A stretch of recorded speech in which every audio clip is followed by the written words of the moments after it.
Hello and welcome to the channel. It is in human nature to compare and contrast. The Ronaldo-Messi debate has been going on for years now, since they both burst into the scene as teenagers. Davido and Wizkid also has been trending for years. Funnily, Nigerians take it a little too far and not just compare who produces the better song, they drag their financial status into it. Who is richer, who drives the best cars, sold the most concerts, and even the littlest insignificant details. The trend has now been carried over to journalism in Nigeria. Two foremost and hugely popular Nigerian journalists have now been brought into the silly and mischievous equation.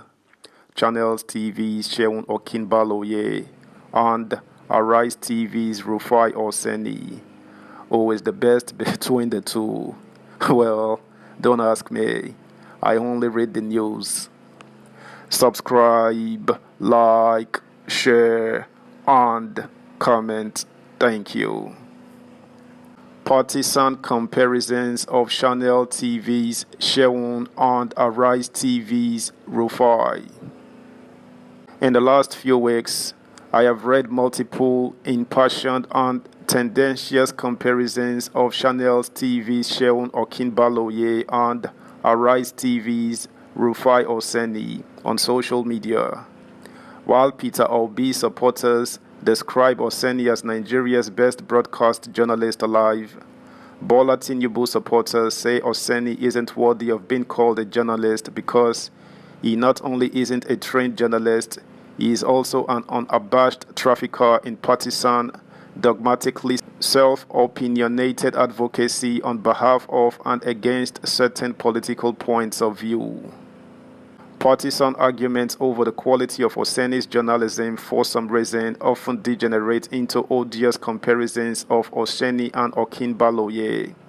People who are critical of Peter Obi's politics, which they say Oseni supports and magnifies, tend to invoke Okinbaloye as the exemplar of journalistic integrity and neutrality in contrast to Oseni, whom they said has thrown away all pretenses to political detachment.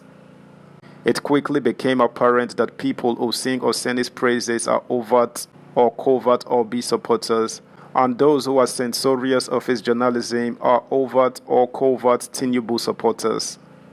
Okinbaloye is a little more complex to situate because although Channels TV has traditionally been stereotyped as an APC station, Okinbaloye's interview with Yusuf Dati Baba Ahmed has invited a precipitate, unearned 5 million naira penalty from the National Broadcasting Commission.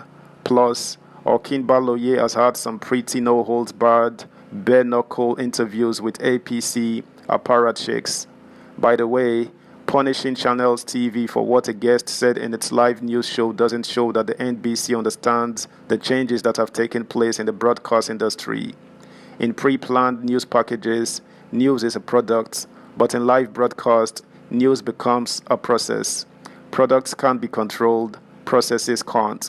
They are fluid, unpredictable, and exert pressures on editors, producers, and other media gatekeepers. In news as a process, information is often only partly formed, fragmentary, and tentative. It's problematic, but it's the spirit of the time. Plus, Okinbaloye challenged Baba Ahmed and tried in vain to steer him away from what he was saying. What more could he have done in a live show? People who say Oseni isn't a journalist because he didn't earn a degree in communication, or because he emphasizes partisanship in the service of an entrenched point of view, betray an historical understanding of journalism. There are broadly three traditions of journalism. The first and oldest tradition of journalism is called the advocacy tradition. In this tradition, journalists didn't pretend to be objective or ideologically unaffiliated. News in the sense in which we understand it today was coarse. Opinion, partisan opinion I might add, was the stuff of journalism. Note though, that the word journalism didn't exist in English at the time. The advocacy tradition got a rival in the 1830s in the United States with the advent of what was called the penny press which inaugurated the reporting tradition we recognize as the only form of legitimate journalism in most parts of the world today.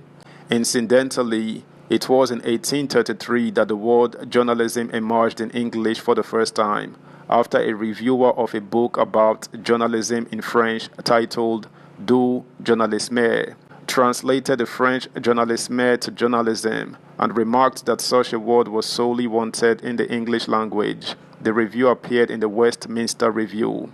The reporting tradition prioritizes documenting facts, describing the world as reporters see it, ferreting out the best obtainable version of the truth, incrementally through constant reportage, and recording the thoughts and perspectives of people other than us. That was the time the notion of objectivity in journalism was born.